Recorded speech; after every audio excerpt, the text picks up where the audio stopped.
Bus ಬಂದಾಗಿರುವಂತಹ ಪರಿಣಾಮ ಎಷ್ಟು ಮಟ್ಟಿಗೆ ಆಗ್ತಾ ಇದೆ ಅದೆಲ್ಲ ವಿವರಗಳನ್ನು ನಾವು ನಿಮಗೆ ತೋರಿಸ್ತಾ ಇದ್ವಿ. ಅವಿನಾಶ್ ನಾವು ಮಾತಾಡಿದ್ವಿ, ಬಹಳಷ್ಟು ಜನ ನಾವು ಅಂದ್ಕೊಂಡಿರ್ತೀವಿ ನ್ಯೂಸ್ ನೋಡಿರ್ತಾರೆ ಅಥವಾ ಪೇಪರ್ ಓದಿರ್ತಾರೆ, ಆಮೇಲೆ ತುಂಬ ಜನ ಸೋಷಿಯಲ್ ಮೀಡಿಯಾ ಬಳಸ್ತಾ ಇರ್ತಾರೆ, ಎಲ್ರಿಗೂ ಗೊತ್ತಿರುತ್ತೆ ಅಂತ.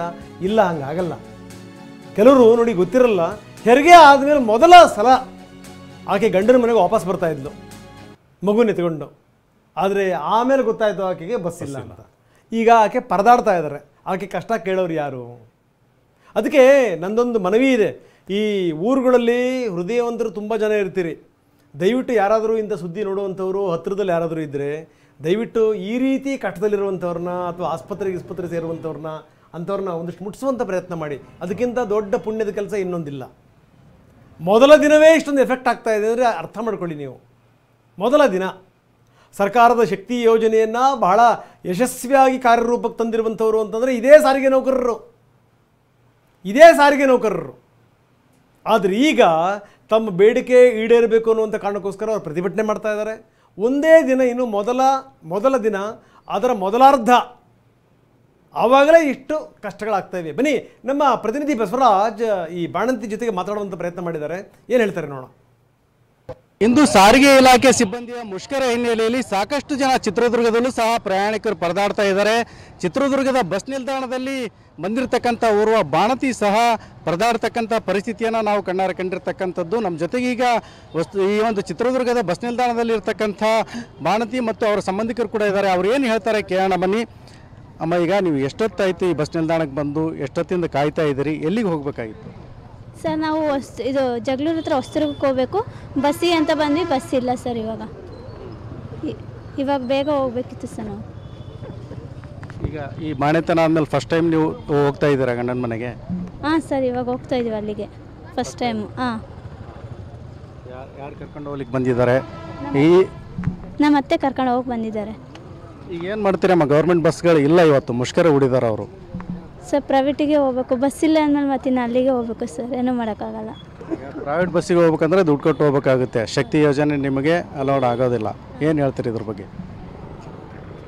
ಸರ್, ಬಸ್ ಇಲ್ಲ ಅಂದಮೇಲೆ ಏನು ಮಾಡೋಣ ಸರ್? ದುಡ್ಡು ಕೊಟ್ಟೆ ಹೋಗ್ಲೇಬೇಕು. ಬಸ್ ಇದ್ದಿದ್ರೆ ಹೋಗ್ತಿದ್ವಿ, ಬಸ್ ಇಲ್ಲ.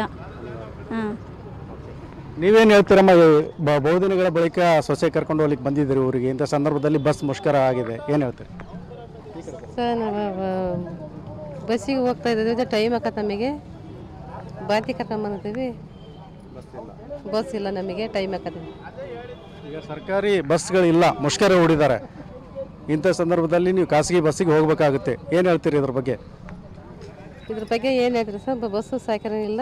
ಸರ್ಕಾರಿ ಬಸ್ ಇದ್ದರೆ ನೀವು ಫ್ರೀಯಾಗಿ ಹೋಗ್ಬೋದಾಗಿತ್ತು ಶಕ್ತಿ ಯೋಜನೆ ಅಡಿಯಲ್ಲಿ. ಈಗ ದುಡ್ಡು ಕೊಟ್ಟು ಹೋಗ್ಬೇಕಾಗುತ್ತೆ. ಅದು ಫಸ್ಟ್ ಟೈಮ್ ಹೋಗೋ ಟೈಮ್ನಲ್ಲಿ ಹಿಂಗಾಗಿದೆ. ಏನು ಹೇಳಿ?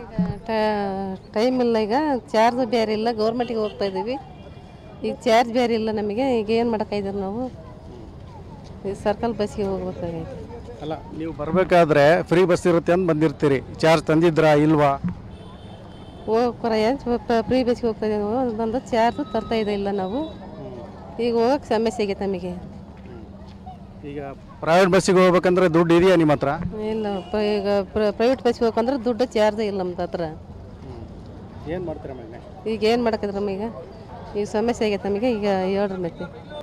ಇದಿಷ್ಟು ಬಾಣತಿ ಮತ್ತು ಅವರ ಅತ್ತೆಯವರ ಅಳಲು. ಇಲ್ಲಿಗೆ ಬಂದಂಥ ಸಂದರ್ಭದಲ್ಲಿ ಶಕ್ತಿ ಯೋಜನೆ ಅಡಿಯಲ್ಲಿ ಉಚಿತವಾಗಿ ನಾವು ಊರಿಗೆ ಹೋಗ್ಬೋದು ಅನ್ನೋ ಕಾರಣಕ್ಕೆ ಹಾಗೆ ಬಂದಿದ್ವಿ. ಕೈಯಲ್ಲಿ ದುಡ್ಡು ಸಹ ಇರಲಿಲ್ಲ.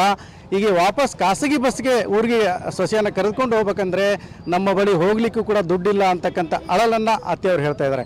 ಕ್ಯಾಮ್ರಾ ಪರ್ಸನ್ ಮಂಜುನಾಥ್ ಜೊತೆ ಬಸವರಾಜ್ ಮುದ್ರೂರು, TV9 ಚಿತ್ರದುರ್ಗ.